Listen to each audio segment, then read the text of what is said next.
नमस्कार दोस्तों, आज के स्टॉक लर्निंग में जानेंगे एक ऐसी कंपनी को लेकर के जिस पे रिसेंटली आईपीओ आया था और आईपीओ भी एसएमई के अंदर आया था जो कि एनएससी के अंदर एनएससी स्टॉक एक्सचेंज जो है उसके अंदर भी छोटी कंपनियों का लिस्टिंग होता है। इसमें देखा गया कंपनी जिसका नाम है सहज। सहज के बारे में कहूँ तो sign with the solar power पे कामकाज करती है।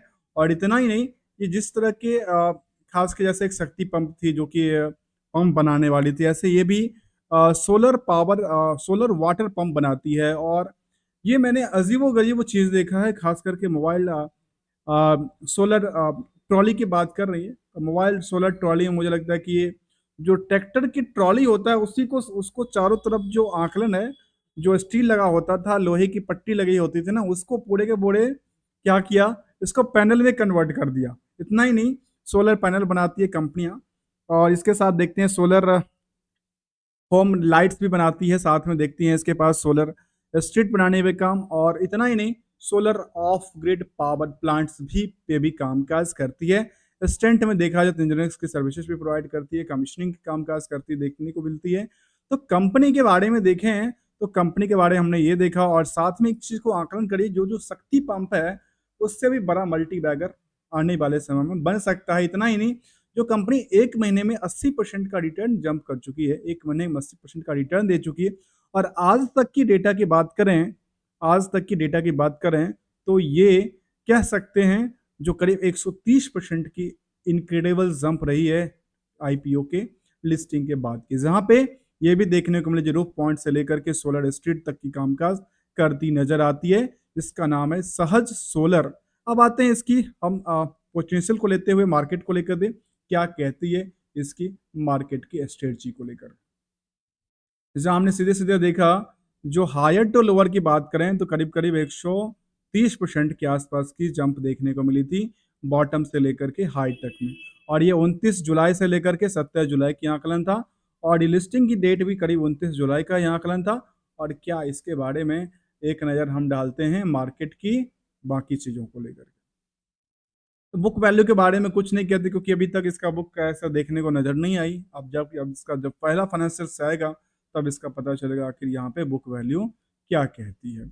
इसके बारे में कहते हैं कि यहाँ पे भीड़ जो हुआ वो भीड़ नियर अबाउट तो बाकी जो कंपनियां हैं सेक्टर की, वहां तक इनकी भीड़ एक ही लॉट में पहुंच चुकी है। और लगातार जो सिलसिला था वो 790 तक गया था, और थोड़ा सा प्रॉफिट बुकिंग का देखने को मिला था। चाहे हम चार्ट में देखें तो चार्ट में क्या नजर आती है, चार्ट में ये निकल के आती है कि लगातार जो इसका सिलसिला था, इसको हम लोअर टू लोअर को जरा एक बार टच करके देखें तो लोअर टू लोअर को देखिए, लोअर टू लोअर को थोड़ी सी टच करती ही नहीं नजर आती। और यदि इसको हायर टू हायर की बात करेंगे तो लोअर टू लोअर को कभी नहीं टच किया, किसी समय में देखने को नजर नहीं आई, एक्सेप्ट द एक पीरियड में देखने को मिली है। लेकिन हायर टू हायर को लगातार रिकॉर्ड तोड़ती नजर आती है।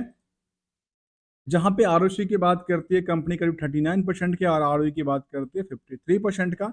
फेस वैल्यू है 10 का, और फेस वैल्यू के बेसिस पे जो अर्निंग पर शेयर कहती है वो कहती है करीब 16 रुपया 30 पैसे का, जिसकी वजह से मार्केट में जो डिमांड बढ़ी, इंटरेस्टेड शेयर होल्डर की बात करें तो ये 58 गुने की भीड़ खड़ी हुई, जितने की भीड़ बाकी कंपनियों में भी रही है।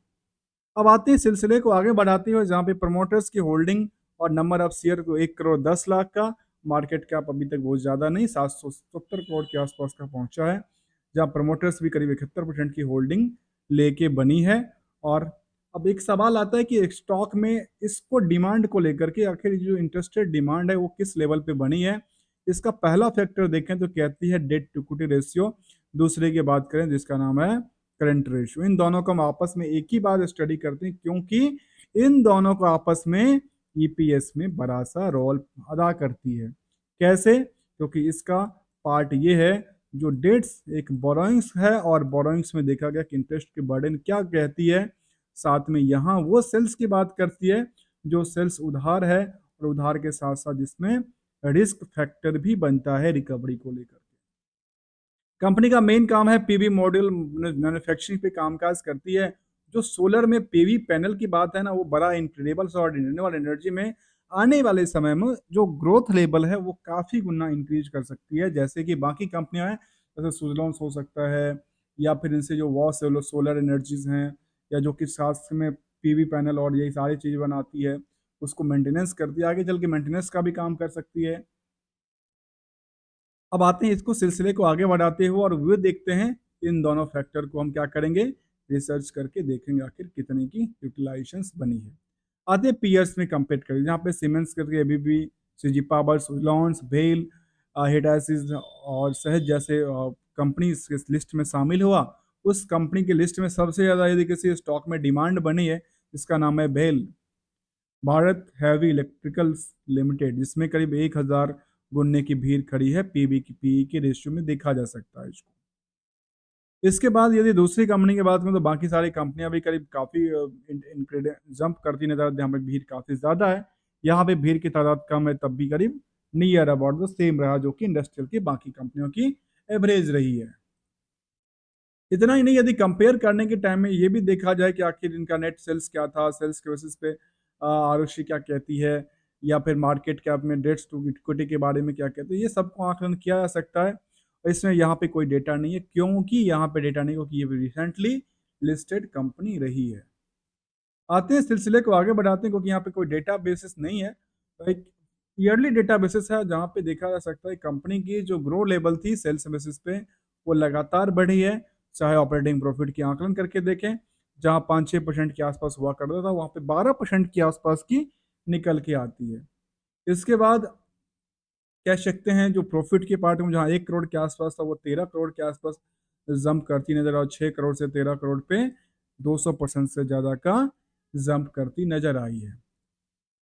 अब इसकी कुछ हिस्टोरिकल डेटा बेसिस कहती है कि इनका सेल्स लगातार 3 साल में 48% तक जंप किया, और स्टॉक प्रॉफिट में करीब 166% की जंप किया। से स्टॉक प्राइस की बात करें तो यह कुछ नहीं था, रिटर्न इक्विटी की बात करें तो नियरली लगातार ये जंप करती नजर आई। और यहाँ पे डेटा इसलिए नहीं था क्योंकि ये डेटा का 1 साल भी अभी नहीं हुआ, लेकिन ओवरऑल देखा जाए तो 130% की जंप अभी तक के डेटा में देखने को बनती नजर आती है। तो कह सकते हैं जिन्होंने लिया उनके पास 130% की ग्रो लेवल है स्टॉक को लेकर। डेटर्स, अब इसमें बोरोइंग को पार्ट को लेकर देखेंगे, बोरोइंग्स के साथ साथ क्या देखने वाले हैं इनकी बाकी। तो बोरोइंग्स वाले में देखने के लिए 57 करोड़ का बोरोइंग लेकर कंपनी करती क्या है, तो कंपनी का ज्यादातर पैसा देखने को मिला जिन्होंने क्या किया, अपनी फिक्स एसेट्स में इंक्लूड किया। जो बोरोइंग्स लिया उसका यूटिलाइजेशन कहाँ करती है, फिक्स एसेट्स में यूटिलाइजेशन करती है। और दूसरी तरफ यदि हम इसकी डेटर्स की तरफ देखें तो डेटर्स इसके पास क्या है, 90 करोड़ के आसपास के, जो कि शायद इसके पास बहुत ज़्यादा है। 90 करोड़ का थोड़ा सा रिस्क फैक्टर बनता है, और इस 90 करोड़ में क्या कहना जानना जरूरी है, इसका हमें पीएल के सेल्स से रेशियो देखना है, और प्रॉफिट के बेसिस पे रेशियो को आकलन करना जरूरी है, क्योंकि रिस्क यही दर्शाता है। और रिस्क के बारे में कहती है कंपनी करीब 161 दिन का रिस्क फैक्टर था इनका, जो कहते हैं जो हाईली रिस्क पे जाती नजर आती है। अब इतनी छोटी सी कंपनी है, नई कंपनी है, और इसका रिस्क फैक्टर क्या कहती है, जो कई दफा तो इसने कम भी किया था, लेकिन अभी दफा भी 161 दिन का देखने को बनी है।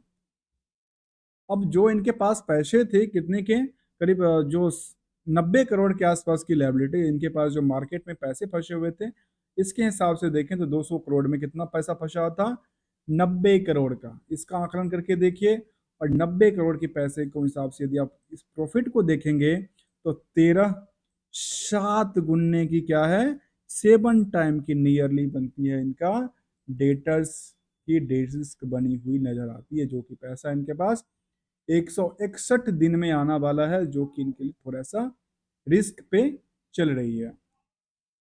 आते हैं इसी सिलसिला को आगे बढ़ाते हो और समझते हैं। अगर अभी तक यदि आपने चैनल को सब्सक्राइब, वीडियो को लाइक ना किया हो तो प्लीज़ कर लीजिए, क्योंकि यहाँ पे हम कंप्लीट स्टडी की बात करते हैं विदाउट किसी रिकमेंडेशन और एडवाइजरी को लेते हुए। और इसमें देखिए यदि मैं इसको आकलन करके देखूँ तो इसमें ये लगती है कि सेल्स तो काफ़ी जब लंबी उछाल के साथ काम काज किया था, लेकिन 23 से थोड़ा सा गिरावट देखने को मिला था। इसकी एसेट्स के पार्ट को देखो, नेटवर्थ, तो नेटवर्थ में बहुत बड़ा फेरबदल नहीं हुआ, लेकिन profit are the near about the net worth जिस हिसाब से ग्रो किया, इस हिसाब से इनका प्रॉफिट आफ्टर टैक्स भी ग्रो करती नजर आई है। ऐसे इसका स्टैंडअलोन डेटा की देखें या कंसोलिडेटेड डेटा की तरह नियर अबाउट द दोनों का सेम आंकड़ा निकल के आती है। रिवेन्यू काफ़ी बढ़ा, रिवेन्यू के बेसिस पे आप नेट प्रॉफिट मार्जिन को देखेंगे तो बहुत ही कम निकल के आती है। क्यों, कैसे, देखिए मैं एक आकलन कर देता हूँ। 201 करोड़ में कितनी करोड़ की थी? 13 करोड़ का, मतलब 7%। 7%, 6.5% की। 6.5% की क्या है? इसका नाम है नेट प्रॉफिट मार्जिन। क्या है? Net profit margin. जबकि जो ये कहता है ऑपरेटिंग प्रॉफिट मार्जिन इधर 12% और ये कहता है 6.5%। बाकी कहाँ गया? अदर खर्चे भी, डिप्रिसिएशन और बाकी सारी चीजों में निकल के गया। यहाँ पे शेयर होल्डिंग की कोई पैटर्न नहीं है फिलहाल, क्योंकि न्यू लिस्टिंग कंपनी था। अब जब अगला क्वार्टर आएगा तो इनका अपडेट निकल के आएगा इसको लेकर के, कंपनी को लेकर के।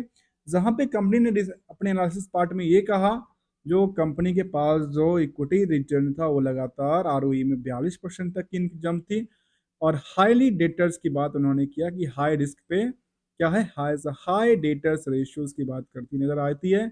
और इतनी नहीं, वर्किंग कैपिटल की बात भी करती है, जो कि 86 दिन का था वो 127 दिन बनती नजर आई है। इसके बारे में हमने जाना, इस स्टॉक को लेकर जाना, इसकी चार्ट को लेकर जाना, जो कि लगातार स्टॉक में क्या हो रही है।